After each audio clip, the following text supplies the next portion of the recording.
Yo. Welcome back to the podcast. It is your host, Deshaun Beasley.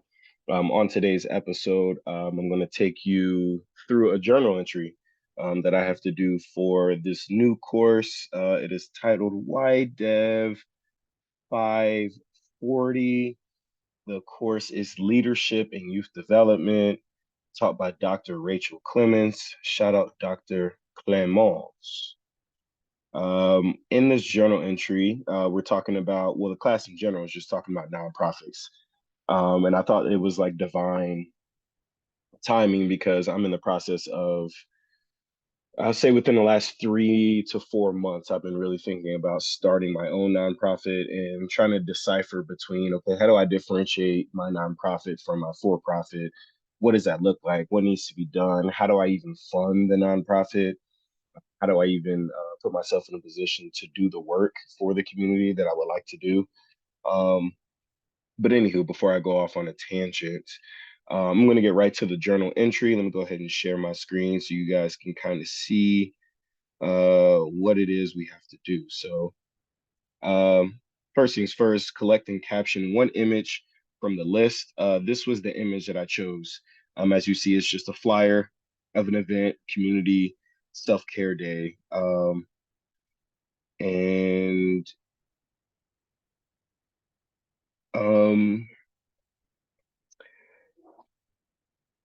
this represents an aspect of nonprofit organizations because the work that really needs to be done in the communities is not the work that is funded.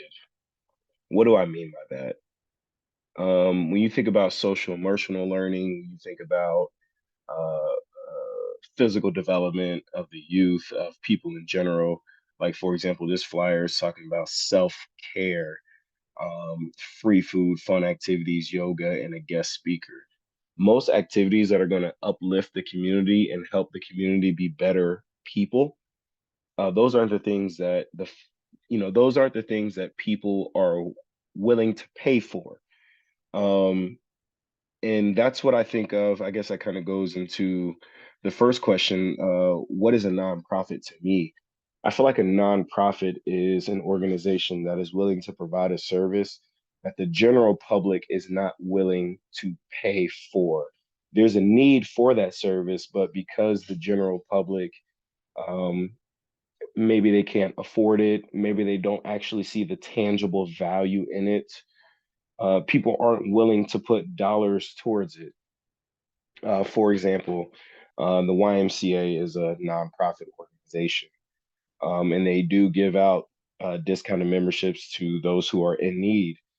That is something, if you were a for-profit company, let's say you were like a Gold's Gym or a Planet Fitness, you may not see the value in giving somebody a free or discounted gym membership. However, the YMCA is like, oh, well, if you have a free gym membership or a discounted gym membership, now the kids have somewhere to go after school, which is where I was a YMCA kid right after school. I went to Coleraine High School. Right across the street was a YMCA. So me and my friends, right after school, we would go to the YMCA, and that's where we would hang out. It was a safe place for us to go, right? And that's what I think a nonprofit is. Again, like these are organizations that see a need in the community that people might not be willing to put their own dollars behind, but they know that it is needed or they feel like it is needed. Um, so hopefully that answers that question. What is a nonprofit? And that flyer, I'll reshare it one more time for you guys. That flyer for me um, is what nonprofit youth organizations do, right? They provide awareness to things that the community needs, but they may not know that they need that. Um, and if that answers the question, I'm going to go ahead and continue on because we had to do this reading. What was the title of the reading, actually? The title was this is a book, Idealist Guide, Intro and Chapter One. Why do you want to work in the nonprofit sector anyway? I thought it was an interesting read. Um, Very interesting. Here's some of the other pictures that were shared as far as what is a nonprofit to us. I think this is a good depiction right here. as well. Another one, right? Community organization, building community. These are all good. Scroll down as far. 80. My goodness, 80 slides. This right here, I could have used this picture right here. This is something that I would like to do in my nonprofit eye-opening experiences. But let's stick to the plan. Let's stick to the plan. What about the reading slash video this week that stood out to you? Write one phrase or passage. Make sure to name the author. I'm gonna stop sharing my screen so I can find the quote. Ah, so I think, and this kind of sums up what I was already talking about, but this is a quote um, from the reading. In the United States, today's nonprofits make up a vibrant, innovative, multi-trillion dollar sector that is continually evolving and adapting to society's needs and constraints. Um, and that stood out for me. Wait, how was this phrase slash passage relevant to you, and why did it stand out? It stood out to me because it's a multi-trillion dollar industry, right? If you can help somebody, if you can help solve somebody's problem, or if you can find a need, find a solution to that need, people are willing to fund that, right? People who do have the resources to fund it will fund it, um, which is where nonprofits get a lot of their money from through grants and donations. Um, and it stood out to me because, when you think about a nonprofit, most people think about nonprofits, they think of, oh, it's something that's going to be bootstrapped, it's barely staying afloat, it's living off donations, it's going to be hard to survive. But it stands out because multi-trillion dollar industries, I mean, I should do a quick Google search of other multi-trillion dollar industries, but there's money to be made in the nonprofit space, and I'm sure those are things we're going to get into during the course of this course. Um, it's talking about the ways that the nonprofit industry is manipulated. Um, Another phrase I didn't. I mean, there were so many phrases, so many things that really popped out to me. Let me find one in general. Okay, here's one. Let me go ahead and share my screen. I gotta make sure my professor knows that I'm not just BSing out here. Uh, Here it is. Here's the direct quote. In the United States, today's nonprofit make up a vibrant, innovative, multi-trillion dollar sector. But this is what I wanted to point out. The list of nonprofits in the United States and in your community will probably surprise you. Private universities like Harvard or public ones like Texas A&M. So you're talking about colleges and universities that are nonprofit.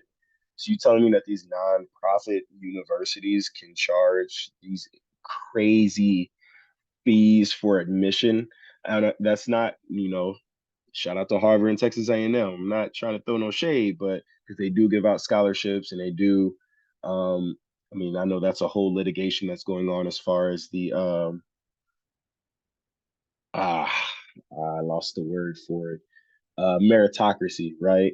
Being able to accept people based on the merits as opposed to goodwill and things like that, right? Because Harvard gives out scholarships.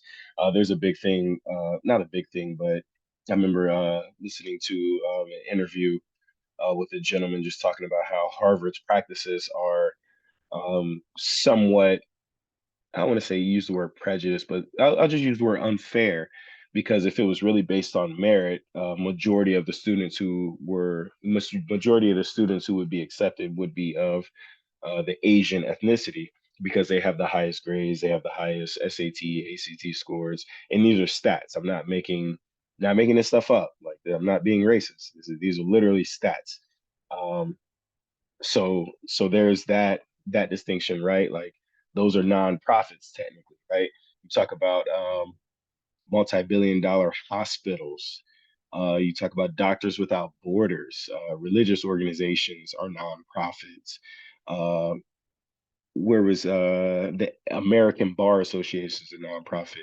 The American Civil Liberties Union is a nonprofit. The NRA is a nonprofit.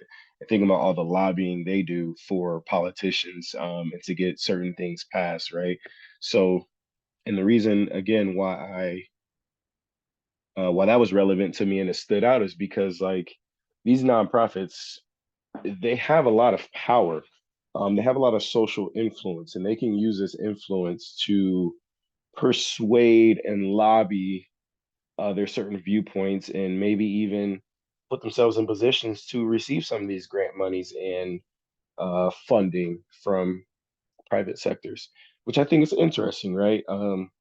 Which is kind of my trepidation going into the nonprofit sector, is because I'm not trying to lobby the lives of the less privileged, less fortunate. I'm not trying to lobby that, and Dr. Clemens talked about that as well, and how some of the phrases that they use to get some of these grants are very harmful to the communities. But um, and that's why it was relevant to me and it stood out.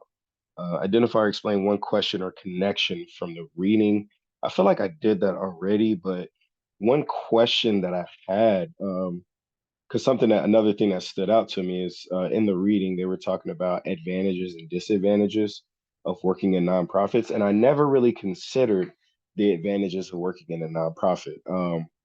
I worked for a nonprofit, I worked for the YMCA as a lifeguard for a number of years. Um, and some of the advantages that they talked about: meaningful work, hands-on opportunity, greater flexibility, casual work, job in place, job advancement, more generous benefits. Nonprofits can act more quickly. Some of the disadvantages, and maybe this kind of goes into a question, is because this founder syndrome. Um, when you have a deep sense of ownership and you have a deep purpose, how do you take a step back and allow yourself to step out of the driver's seat and sit in the back seat and allow somebody else to drive? You have to have a really strong vision. How do you make sure that vision doesn't uh, veer off, right? How do you make sure that that vision stays where it needs to go? I think that's the challenge, right? Because people have, going back to these advantages, people are like-minded, and it does inspire collaboration instead of internal competition. However, um, there's still going to be, I mean, people are people, right? You put anybody in a position of power, and their inner urges are going to get the best of them most of the time. I can't say most of the time. There's a probability that their inner urges are going to get the most of them. So if they get power, they're going to push their own agenda, which I understand. That's why you have boards and things like that. But how do you make sure the vision stays strong? Like, it can't just be through a strong mission statement. It can't be the only way. Um, how do you again keep that same shared vision when you have the turnover, the high turnover in nonprofit organizations, because people are going for better paying jobs, because people are switching sectors, because people, they get the skills and then they decide to go to other organizations because they're going to pay them better, as they should, right? Um, so that's another challenge. Like, how do you keep that shared vision, and how do you retain good talent, right? Yeah, I think that answers all the things in this journal entry. And again, I guess this is more so for Dr. Clemens. That's why I love doing more visual and verbal reflections, because it really allows me to hear myself think, rather than think about what I'm about to type and then typing it and then thinking about if that makes sense. I can just say it out loud, and it flows a lot smoother and a lot quicker, because the thoughts, they're just going. So shout out to you for allowing me to do this. Shout out to the YDEV organization. This has been awesome. I'm enjoying all the relearning that I'm doing, because a lot of the learning I've done has been on my own through books and readings and YouTube University and all these different things. But to really take a bird's eye view, especially with this course, looking at it from the top down approach, right, from the leadership perspective, and how the leaders, who are the decision makers, who are the visionaries, who are putting people in position, and the things that they have to do and they are doing for their organization. So hopefully that all makes sense. Hopefully that journal entry was relevant.